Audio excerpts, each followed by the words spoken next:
Welcome to NewsNation Now as our coverage continues from New York. I'm Connell McShane. We have reaction to what we've been watching from both sides of the aisle. I want to start with the Democratic Congressman Steve Horsford from the state of Nevada.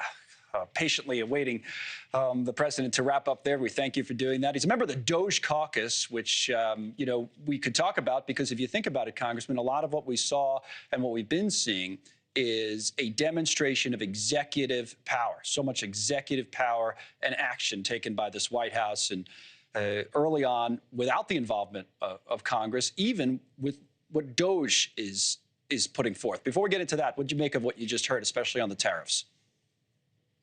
Well, thank you for having me on. I didn't know how long the president would speak, but he talked about a lot of things. What he didn't talk about is the fact that he's done nothing to reduce the cost of household goods for American families. Eggs cost more than $10 a carton.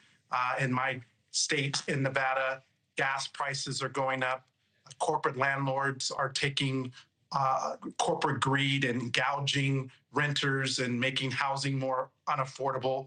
He didn't talk about the fact that just yesterday, House Republicans introduced a budget resolution that would cut $4 trillion,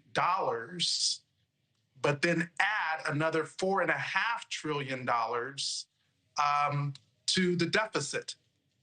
So you can't be a fiscal hawk and then be setting up a process where you're about to give tax breaks to big corporations, to tech tycoons, and to billionaires. It just doesn't equate. I am a member of the DOGE Caucus because I believe that we can root out waste, fraud, and abuse. We can make government more efficient. I don't work for the federal government. I work for 750,000 people in Nevada who elect me to do a job, which is to fight for them and to be their voice to Yeah, Elon Musk actually tweeted out something earlier. I think someone else in Congress had put it out first, but it was a video of Al Gore from years ago because he took up that issue.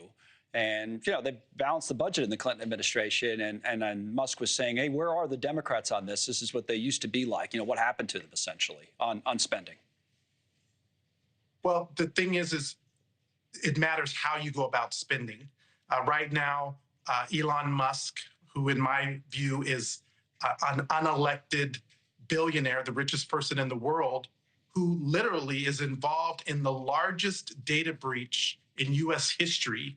Him and his hackers that have gone into federal agencies, sequestered data systems with very sensitive information. We're talking about people's Social Security information, their banking and routing information, some medical information. This is very highly sensitive information and is protected under the Constitution.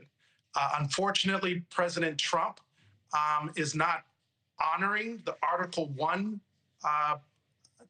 title of our Constitution, which ensures that it's Congress that has the purse strings and that makes determinations. If he wants to cut the budget, then bring a bill through Congress and let's see where House Republicans and Senate Republicans stand. Are they going to be with the American people to protect Medicaid? Well, you would work with them on Medicare, some of those issues Security? if he did come to the Congress, because you said you would work with him on if you wanted to get serious about cutting spending, waste, fraud, and abuse in the Congress. Legislatively, you would work with him.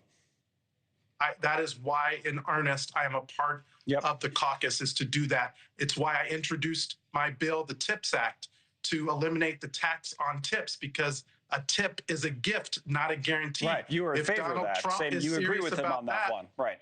He can work with me, but we also have to eliminate the sub-minimum wage, where people make as little as $2.13 an hour. You can't pay the rent on $2.13 an hour. And that is why we need legislation that's serious, that actually increases wages, fights and advocates for the needs of American workers, and puts them at the forefront, not big corporations or tech tycoons. Okay, Congressman, again, thank you for sitting through the president's presentation there with us, and we appreciate you presenting your views here. We'll hopefully have you back soon, okay? Thanks so much for watching. Just go to joinnn.com to find NewsNation on your television provider. And don't forget to click the red subscribe button below to get more of NewsNation's fact-driven, unbiased coverage.